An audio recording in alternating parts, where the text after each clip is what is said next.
सिंचाई हम जीवन में जब किसी भी धार्मिक घटना को देखते हैं या हम्म, भौतिक घटना को देखते हैं, हम्म, कई बार ऐसा हो जाता है कि धार्मिक घटना को हम्म, वैज्ञानिक समझा नहीं पाते हम्म, और सीधा सीधा नजरअंदाज कर देते हैं। हम्म, और जब वैज्ञानिक घटना को धार्मिक व्यक्ति नहीं समझा पाते हम्म, तो उसको एक विश्वास का सब्जेक्ट कहकर हम्म, नकार देते हैं। हम्म, तो कई बार ऐसा पाया जाता है सिंचाई कि हम्म, धार्मिक विषय हम्म, और भौतिक विषय इन दोनों का मेल नहीं हो पाता, इनके विज्ञान का मेल नहीं हो पाता। हम्म, और ये कह दिया जाता है कि भौतिक विज्ञान अभी आध्यात्मिक विज्ञान या धार्मिक विज्ञान के आसपास नहीं आया है, उसको समझ नहीं पाया है। हम्म, तो क्या ये ऐसा सच है कि ये दो विज्ञान दो अलग दिशाओं में बढ़ रहे हैं? यह विवाद अधकचरे ज्ञान से भरे हुए लोगों का है। जब व्यक्ति को सूचना नहीं होती है, अनुभव नहीं होता, पूरी जानकारी नहीं होता है, तो वो इसे दो अलग अलग स्वरूप में देखता है। अगर यह प्रश्न उठता है कि spiritualism and materialism are two distinct subjects, इसका अर्थ ही है कि जो भी व्यक्ति यह वक्तव्य दे रहा है वह कुछ टुकड़ों तक ही पहुंच पाया है, संपूर्णता से अस्तित्व के बारे में उसे कुछ भी नहीं पता। दोनों एक ही सिक्के के दो पहलू हैं। क्या है आध्यात्मिकता, क्या है अध्यात्म, इस विषय पर ही लोगों को पता नहीं है। बस रटंती विद्या के आधार पर कुछ सुना, उसे रट लिया और समझ में अपने अपने ढंग से उन्होंने इसकी व्याख्या कर ली और इस निष्कर्ष पर पहुंचे कि आध्यात्मिक ज्ञान और भौतिक ज्ञान अलग अलग है। सुनिए, बहुत स्पष्ट है। अध्यात्म का अर्थ होता है स्वयं की स्थिति, और अधि प्लस आत्म, अधि जोड़ आत्म अध्यात्म बनता है। अधि का अर्थ होता है स्थिति।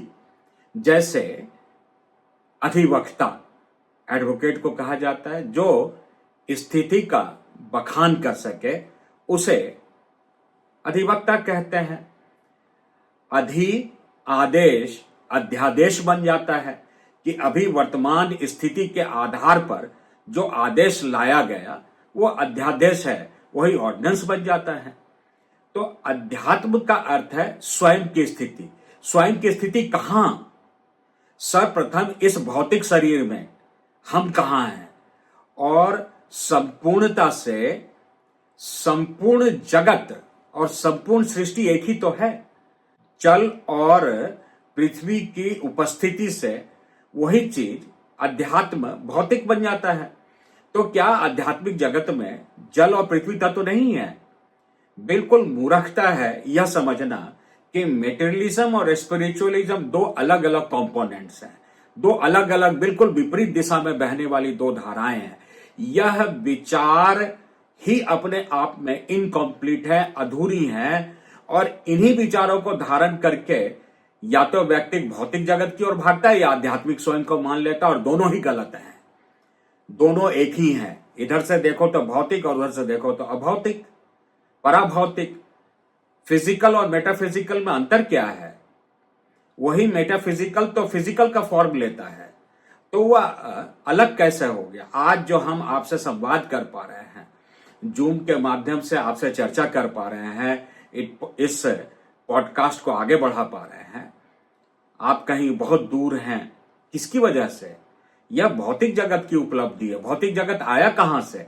स्वयं की स्थिति पर जब विश्लेषण हुआ और स्वयं की स्थिति में जो व्यापकता है और उसमें जो प्रकृति के सिद्धांत है उसी को आधार बना करके नए उपकरण की संरचना हुई, और उस उपकरण का प्रयोग करके हम भौतिक विज्ञान का प्रयोग पराभौतिक चीज को समझने के लिए कर रहे हैं। तो यह कहना कि भौतिक और अभौतिक दो अलग अलग विषय हैं बिल्कुल ही सरासर निराधार है। व्यक्ति अस्तित्वगत अन्वेषण से करोड़ों मील दूर है जो यह बात कह रहा है। आप जरा विचार कीजिए, मानव अस्तित्व में आया कैसे? यह जो स्मृति महाविज्ञान जिसका प्रथम खंड बहुत जल्दी आप सबके सामने प्रस्तुत होगा, उसमें यह स्पष्ट हो जाएगा कि सृष्टि में सृष्टि की संरचना के प्रथम स्पंदन में क्या हुआ था और कैसे कालांतर में कुछ नहीं से सब कुछ प्रकट हुआ और कुछ नहीं से पदार्थ जगत, वनस्पति जगत, जीव जगत और मनुष्य जगत कैसे अस्तित्व में आया। तो क्या आप पदार्थ जगत को अस्वीकार कर देंगे? पदार्थ तो पूर्णतया भौतिक है। जितने भी अभौतिक का प्रकटीकरण ही तो भौतिक है, तो अलग कैसे हो सकता है, विपरीत कैसे हो सकता है? वह तो उसी कॉन्टिन्यूएशन में है। लेकिन लोग अपनी असमर्थता को, अपनी असक्षमता को छुपाने के लिए ऐसे दलीलों का प्रयोग करते हैं और ऐसे दलीलों के आधार पर स्वयं के आंशिक सूचनाओं को परम सत्य मानकर दूसरों के सामने परोस देते हैं और उसी से सारा नुकसान हुआ है। भौतिक और पराभौतिक एक ही तत्व का दो स्थिति है।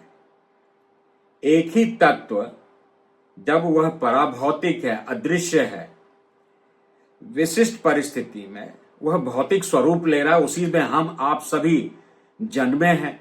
एक तरफ तो व्यक्ति इसको नकार देता है, दूसरी तरफ कहता है कि दुर्लभ मानुष जन्म है, देह न बारंबार। फिर इसे दुर्लभ क्यों मान रहे हो? यह तो भौतिक जगत है, यह तो भौतिक शरीर है। त्याग दो अभी के तुरंत, अभी के अभी छोड़ो शरीर को, निकलो बाहर यहां से। क्या कर रहे हो इस शरीर में जो भौतिक शरीर है? भौतिक शरीर के माध्यम से पराभौतिक प्रमाणित होती है और इसलिए देवता भी इस शरीर को पाने के लिए तरसते हैं। इसे समझिए, विषय तो लिप्तता और निर्लिप्त रहने की है, दृश्य और दृष्टा की है।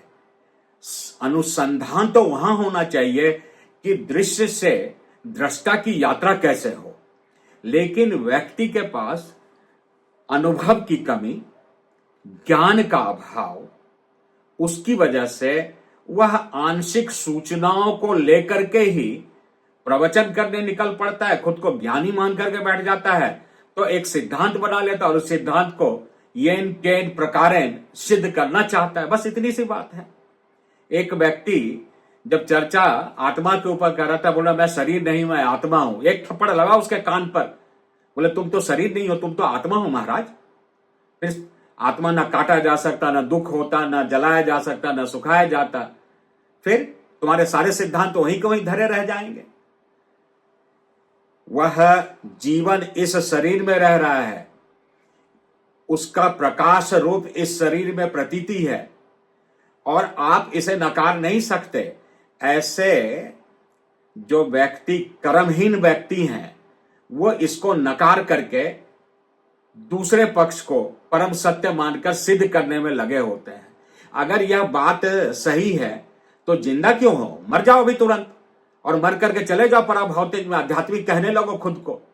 सब बेवजह फालतू बातें। इसलिए मैं धर्म जगत को प्रायः संबोधित करता हूं भ्रम जगत के रूप में, जो वर्तमान में धर्म का चोला ओढ़ ओढ़ करके धर्म को परिभाषित करने के प्रयास में लोग स्वयं को एक मापदंड में, एक सीमा में, एक मर्यादा में, एक लिमिटेशन में बांध रखा है। आपको सीमा में नहीं बंधना है, आपको तो असीम होना है। यह शरीर तो प्रकृति है, भौतिक की उत्पत्ति कहां से हुई है? वह भौतिक तत्व तो आया कहां से? और क्या वही भौतिक तत्व पराभौतिक में नहीं विलीन होता है? नाम और रूप बदलते हैं, लेकिन यह कहना कि यह सब दो अलग अलग ज्ञान है, पूर्णतया मूर्खता भरा हुआ विषय है। दोनों एक ही चीज है। एक जगह पर वह प्रतीति है, रिफ्लेक्शन है, और दूसरे जगह पे वह कारण है। बस इतना सारा फर्क है। इसी प्रतीति से उस कारण जगत तक पहुंचने की यात्रा है जो भौतिक विज्ञान से प्रारंभ होता है और पराभौतिक विज्ञान के अन्वेषण पर आगे चला जाता है और उसी अन्वेषण, उसी अनुसंधान, उसी रिसर्च के माध्यम से जो सिद्धांत हाथ आते हैं उसी को विज्ञान कहा जाता है। उसी के कुछ उल्लेख को धर्म, जिसे व्यक्ति धर्म मानता, वास्तव में वो धर्म नहीं, हो तो संप्रदाय है।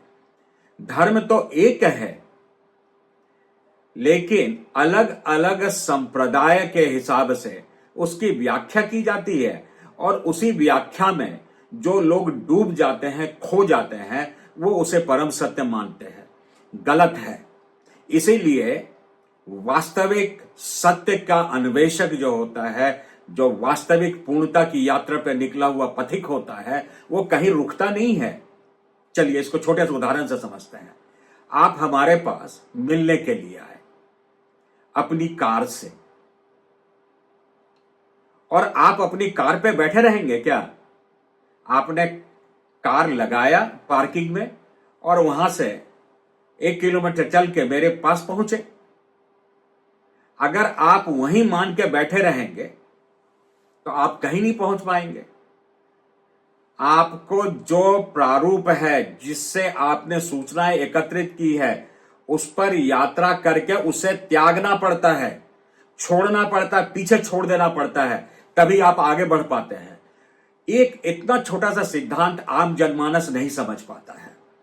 माताएं पकौड़ी बनाती हैं, सारे मसाले मिलाए, तेल उबाला और उसमें जाकर के वो वहां से छोड़ दिया।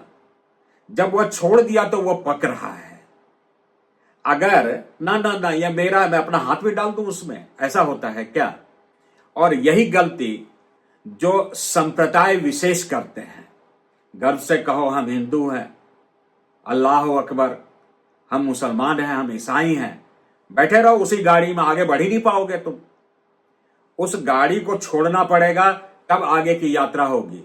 नदी का जो पुल है, पुल से पार जाना होगा, पुल पर खड़ा नहीं रहना है, न इस किनारे न पुल पर।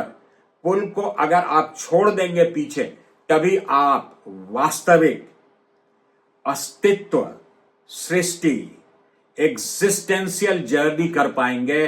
अस्तित्वगत यात्रा आपकी हो पाएगी, जहां पर भौतिक से शुरुआत होकर के पराभौतिक अन्वेषण, पराभौतिक अनुसंधान और शोध की ओर आप बढ़ करके स्वयं की स्थिति कि अब आप कहां पहुंचे। क्या आप अपनी कार में ही बैठे हुए हैं पकड़ करके, या आपने कार का त्याग कर दिया?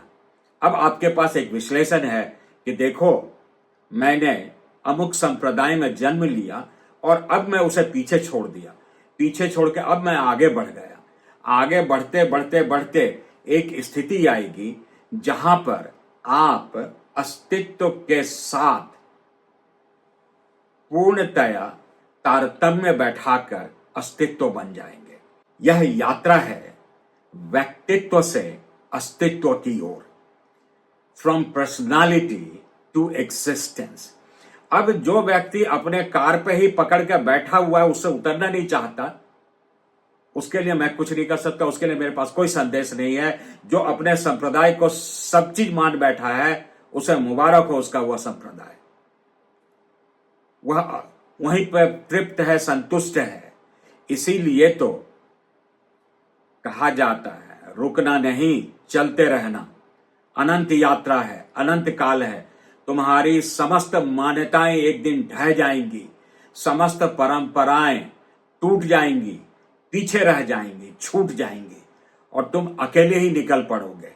और वह यात्रा परम सत्य की यात्रा है। वही यात्रा शून्य में महाशून्य की यात्रा है। वही यात्रा में जो आवश्यक संतुलन चाहिए, उसी को शून्य में संतुलन कहा गया या जीरो बैलेंस कहा गया। बस इतनी सी बात है। स्पष्ट है?